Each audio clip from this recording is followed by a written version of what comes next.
அம்மா ஊர்ல இந்த வருஷம் ஆடி மாதம் மாரியம்மனுக்கு தேர் திருவிழா வச்சுருந்தாங்கங்க. ஸோ தேருக்கு நாள் பார்த்தீங்கன்னா, ஊர்ணி பொங்கல். 4 கோவிலுக்கு ஊர்ணி பொங்கல். மாரியம்மன், கங்கையம்மன், தாவடி அம்மன், அதுக்கப்புறம் பிள்ளையார். இந்த 4 கோயிலுக்கும் ஊர்ணி பொங்கல். ஸோ ஊர்ல வந்து அனௌன்ஸ் பண்ணிட்டாங்க, தயவு செஞ்சு யாரும் வீட்ல பொங்கல் வச்சு எடுத்துட்டு வராதீங்க.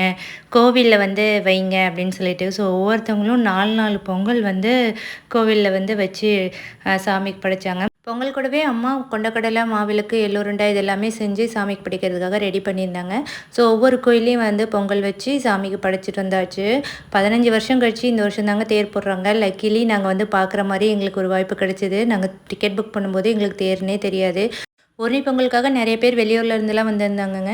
அன்றைக்கி கோவிலில் பார்த்திங்கன்னா, நிறைய நம்ம கிராமத்து மக்களை வந்து பார்க்குற மாதிரி ஒரு வாய்ப்பு எனக்கு கிடைச்சிது. அதில் இன்னொரு சந்தோஷமான விஷயம் என்னென்னா, ஒரு சிலவங்களெல்லாம் நம்ம பார்த்துருப்போம், பட் பேசியிருக்க மாட்டோம். அவங்களுக்கு நம்மள யாருன்னு தெரியுமான்றதுக்கு ஒரு டவுட் கூட இருக்கும். பட் அவங்களாம் வந்து என்கிட்ட பேசினாங்க, "நீ உன்னோட வீடியோஸ்லாம் நான் ரெகுலராக பார்ப்பேன், நான் உன்னை ஃபாலோ பண்ணுறேன், நீ நல்லா பண்ணுற, ஒவ்வொரு வீடியோ வரும்போது நாங்கள் கண்டிப்பாக பார்த்துருவோம்" அப்படின்னு சொல்லும்போது எனக்கு ரொம்ப ஹாப்பியாகவும் ஒரு மோட்டிவேஷ்னலாகவும் இருந்துச்சு. நம்ம கிராமத்து மக்களே நம்மளை ஃபாலோ பண்ணும்போது ரொம்ப சந்தோஷமாக